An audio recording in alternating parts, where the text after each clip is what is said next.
आज हम विश्वास को कर्मों के साथ अभ्यास में लाना इस उपदेश शीर्षक के साथ परमेश्वर के वचन का अध्ययन करेंगे। परमेश्वर ने यहोशू से कहा, 7वें दिन यरीहो के चारों ओर 7 बार घूमो और एक साथ चिल्लाओ। यदि कोई उसके चारों ओर 7 बार घूमने के बाद भी नहीं चिल्लाता, या भले ही वो उसके चारों ओर 7 बार घूमते, तो क्या यरीहो नष्ट होता? बाइबल की शिक्षाओं के द्वारा हम सीख सकते हैं कि परमेश्वर की प्रतिज्ञा तभी पूरी हुई जब परमेश्वर के लोगों ने उनके वचनों को अभ्यास में लाया। हमें अपने विश्वास को अभ्यास में क्यों लाना चाहिए? बाइबल इस मामले के बारे में कई नबियों और स्वयं यीशु द्वारा निर्धारित उदाहरणों के माध्यम से सिखाती है। युद्ध के परिणाम का पहले से न देखने की स्थिति में लोगों को यह समझ में नहीं आया कि परमेश्वर ने गिदोन को सैनिकों की संख्या 32,000 से घटाकर 300 करने के लिए क्यों कहा। हालांकि जब उन्होंने इसे किया और परिणाम देखा, तो उन्हें इस बात का एहसास हुआ कि परमेश्वर ने अपने महान कार्य के उद्देश्य को पूरा करने के लिए ऐसा किया था।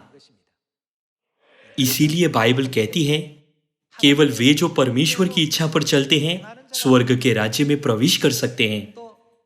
मेरे स्मरण में यही किया करो। हम बाइबल में कई वचन देख सकते हैं जो हमें कुछ करने के लिए मार्गदर्शन करते हैं, अर्थात एक शिक्षा को अभ्यास में लाने के लिए कहते हैं। लंबे समय पहले एलिया इजेबेल से छिपने के लिए सारपात भाग गया था। इसराइल में 3.5 साल का लंबा सूखा पड़ा और इसके परिणाम स्वरूप कई आपदाएं हुई। हालांकि परमेश्वर ने एलिया को सारपात में एक विधवा के घर भेज दिया।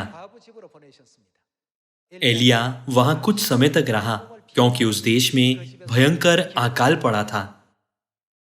लेकिन उस घर में भोजन नहीं था क्योंकि सूखे के कारण फसल काटने के लिए कोई उपज नहीं थी। वो थोड़ा सा तेल और मुट्ठी भर मैदे से बनी रोटी खाकर अपने बेटे के साथ मरने की अपेक्षा कर रही थी।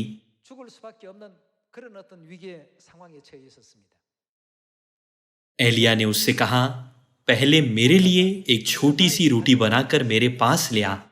क्या ये अनुरोध अनुचित नहीं है?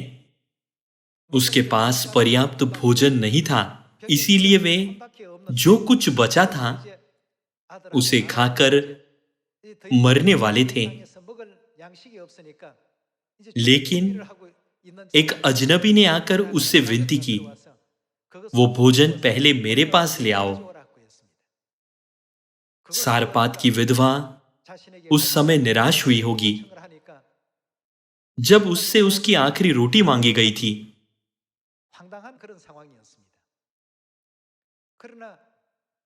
हालांकि जब उसने परमेश्वर की इच्छा का पालन किया, तो उस समय से उस घड़े के मैदे का क्या हुआ? जितना वो मैदे का इस्तेमाल करती थी, उतना वो वापस भर दिया जाता था, और चाहे वो कितना भी तेल का इस्तेमाल करें, वो भर जाता था। वे एक अद्भुत चमत्कार देखने में सक्षम थे। मैदा और तेल समाप्त नहीं हुआ।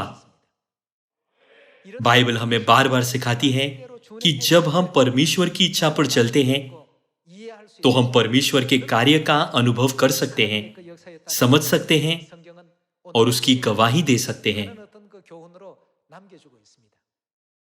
आइए हम याकूब अध्याय 2 पर जाएं।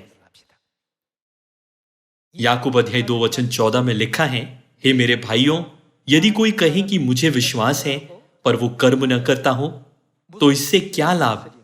क्या ऐसा विश्वास कभी उसका उद्धार कर सकता है? यदि कोई भाई या बहन नंगे उखाड़े हो और उन्हें प्रतिदिन भोजन की घटी हो, और तुम में से कोई उनसे कहे, कुशल से जाओ, तुम गर्म रहो और तृप्त रहो, पर जो वस्तुएं देह के लिए आवश्यक है वो उन्हें न दे, तो क्या लाभ? वैसे ही विश्वास भी यदि कर्म सहित न हो, तो वो किस प्रकार का विश्वास है? अपने स्वभाव में मरा हुआ है। जब हम परमेश्वर के वचन को अभ्यास में नहीं लाते तो हमारा विश्वास अपने आप मर जाता है। हम जानते हैं कि हमें प्रार्थना करनी चाहिए, प्रचार करना चाहिए और अध्ययन करना चाहिए, लेकिन हम जानते हुए भी इसे अभ्यास में लाने में असफल होते हैं। अभ्यास के बिना हम कभी भी परमेश्वर के वचन को नहीं समझ पाएंगे और अंततः कुछ समय बाद हम इसे पूरी तरह से भूल जाएंगे। सभी लोगों हमें समझना चाहिए कि परमेश्वर हमें बाइबल में इस प्रकार की शिक्षा क्यों देते हैं। इसे अपने हृदयों पर उत्कीर्ण करने के द्वारा कि समारिया में और पृथ्वी की छोर तक सारी मानव जाति को प्रचार करो। हमें परमेश्वर के वचन को अभ्यास में लाना चाहिए ताकि हम इस शिक्षा को न भूलें। जब हम किसी को अभ्यास में लाते हैं तो हम उसे नहीं भूलते। मानव स्मृति की सीमित क्षमता के कारण यदि हम केवल चीजों को देखते हैं और उनके बारे में बोलते हैं लेकिन उन्हें अभ्यास में नहीं लाते तो हम उन्हें आसानी से भूल जाएंगे। आइए हम मरकुस अध्याय 16 वचन 15 पर जाएं। और उसने उनसे कहा, तुम सारे जगत में जाकर क्या करो? सारी सृष्टि के लोगों को सुसमाचार प्रचार करो। जो विश्वास करे और बपतिस्मा ले उसी का उद्धार होगा, परंतु जो विश्वास न करेगा वो दोषी ठहराया जाएगा।